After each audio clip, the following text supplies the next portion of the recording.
Dès le mois de janvier 1991 à La Rochelle, skippers, barreurs, navigateurs et équipiers se sont entraînés régulièrement sur 6 First Class 8, puis, à partir du 4 mars, à bord des 2 Corum de 40 et 45 pieds.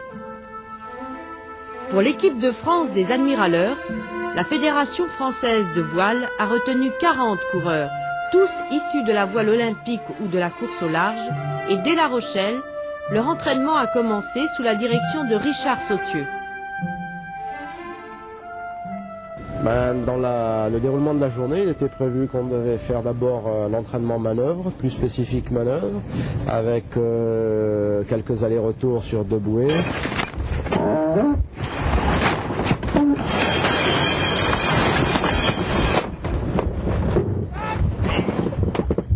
Ensuite, mettre en plus des manœuvres des essais de départ au timing.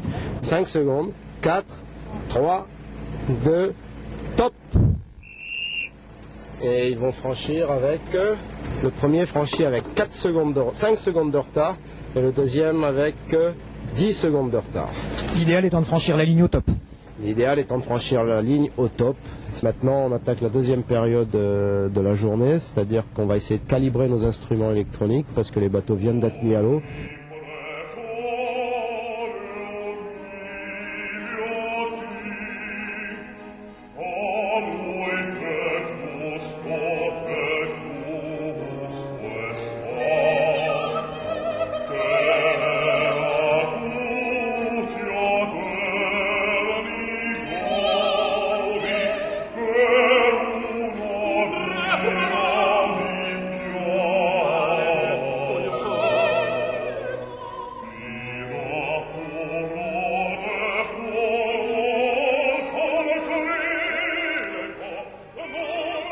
C'est Jean-René Bandvart, grand sportif et coéquipier confirmé, président de l'entreprise Corum, qui donnera aux 3 bateaux engagés leur nom de baptême. Extraordinaire qui les représente. Donc on a nommé les 3 bateaux Saphir, Diamant et Rubis.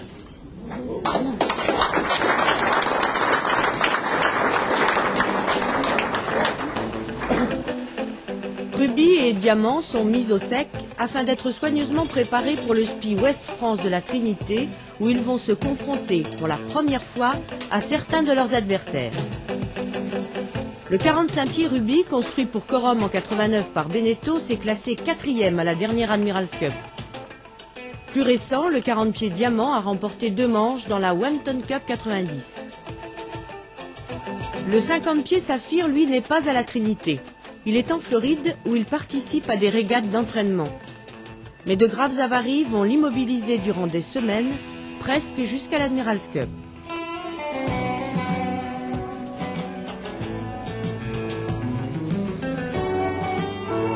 Entraînement et compétition vont se succéder durant 6 mois. Sans relâche, les équipages vont répéter les mêmes manœuvres à la Trinité, à Kiel, à Newport, à Leamington. Ici, plus de stars, pas de showbiz, mais de l'efficacité et surtout, l'esprit d'équipe. Top.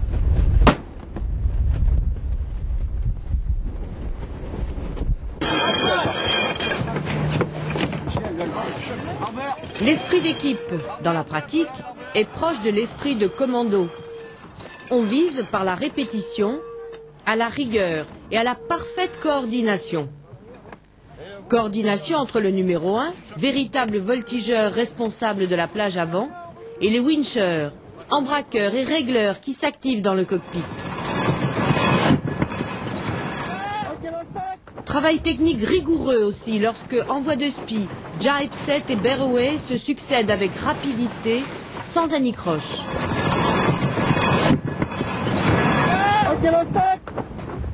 La réussite d'une manœuvre ne vaut que si elle est opportune. C'est à l'arrière que cela se décide. Le barreur chargé de la vitesse applique les consignes du technicien qui, lui, exploite les choix faits par le navigateur.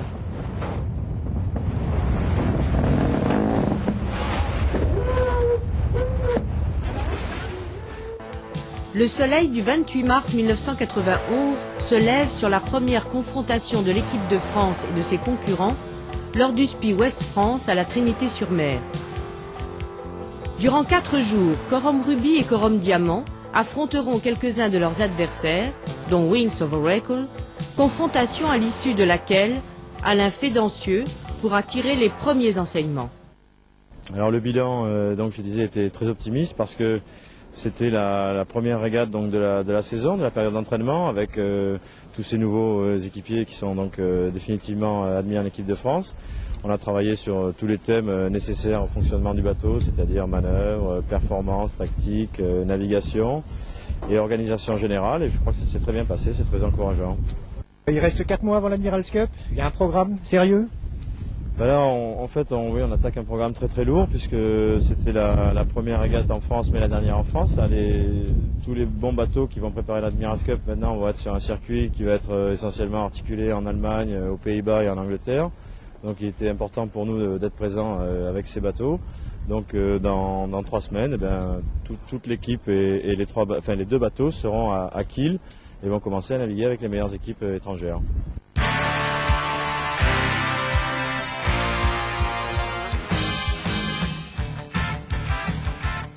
Major Regatta, Big Cup, 2 Ton Cup, 1 Ton Cup, Leamington Cup. Les épreuves préparatoires sont prestigieuses, mais les concurrents ne le sont pas moins.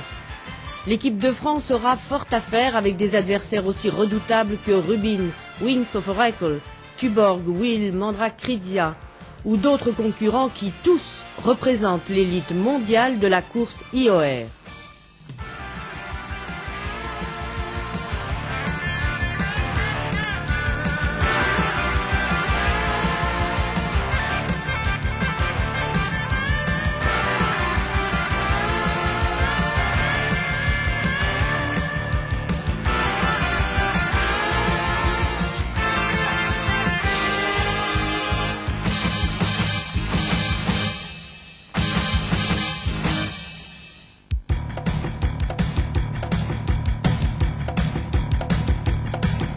À Leamington, la lutte est serrée.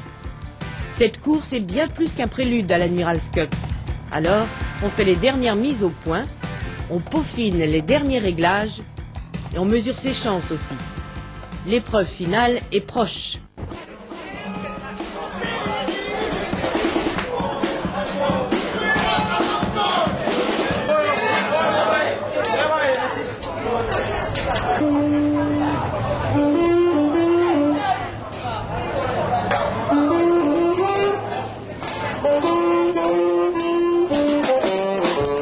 Dans la plus pure tradition du yachting anglais, l'Admiral's Cup est la plus prestigieuse épreuve de course au large. Elle se dispute tous les 2 ans dans le Solent. En 1957, 5 membres du RORC, le Royal Ocean Racing Club, un des plus importants clubs de voile en Angleterre, se cotisent et achètent une coupe pour encourager les plaisanciers étrangers à venir courir dans les eaux anglaises. À l'origine chasse gardée des anglo-saxons, l'épreuve est devenue un véritable championnat du monde par équipe.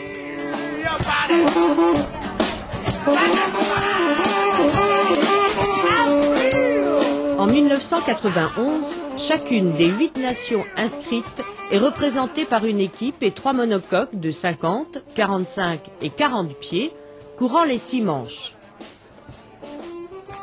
Les bateaux courent en temps réel et le classement général prend en compte le total des points marqués par les bateaux dans chacune des 3 catégories.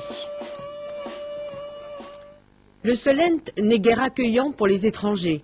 Ses bords de sable, ses courants violents, ses vents capricieux, l'état changeant de la mer, s'ils sont familiers aux Britanniques, constituent pour tous les autres une aire de course aussi redoutée qu'enviée. 2 parcours côtiers, 2 triangles olympiques et 2 courses au large composent les épreuves de la semaine de Cowes.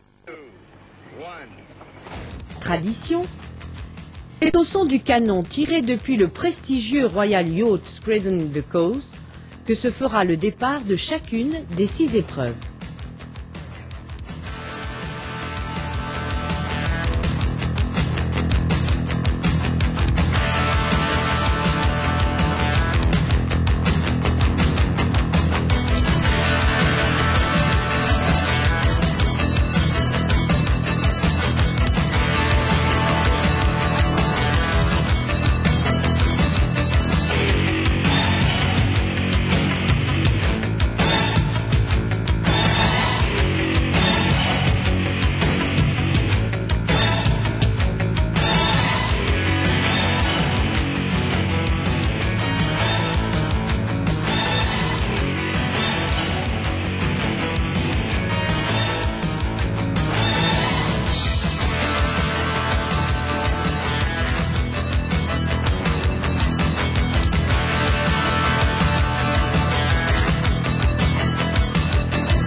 Après un début difficile dans la semaine de Cowes, dominée par les Italiens, les Américains et les Anglais, l'équipe de France, à la veille de la grande course du Fastnet, se classe très honorablement à la 4e place grâce à un superbe résultat dans le Cordon Rouge Trophy Race, parcours côtier de 40 000 où les 3 quorums se placent respectivement premier et 4e.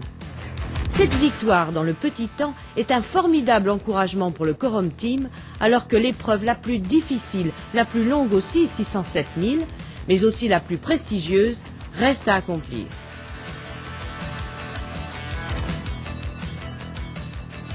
Parlant de l'équipe de France, Pierre Mas et Bertrand Passé ont apparemment très bon moral. À l'heure actuelle, le classement de tête est pas très significatif dans la mesure où nous sommes tous dans très peu de points. Donc tout va se jouer dans la course du Fastnet qui part samedi. Je crois qu'on peut espérer faire dans les 3 premières places à l'issue de la course du Fastnet. Vous l'envisagez comment, cette course du Fastnet?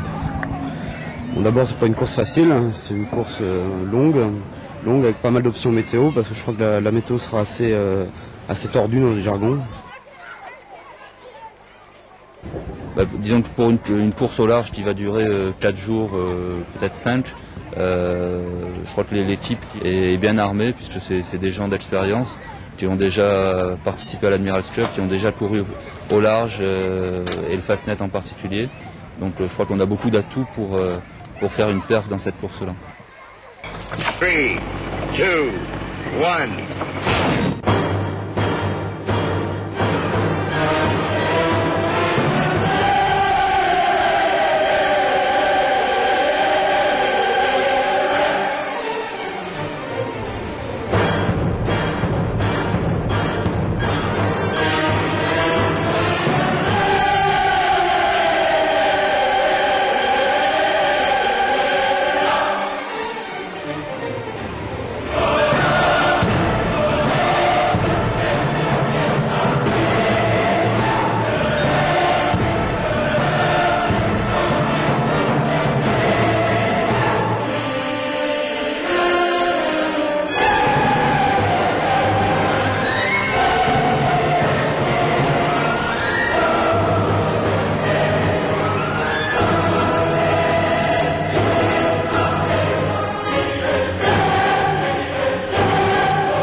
Victoire tricolore, admirable, victoire historique. La presse internationale salue la victoire de l'équipe de France qui, pour la première fois dans l'histoire de l'Admiral's Cup, remporte la prestigieuse coupe.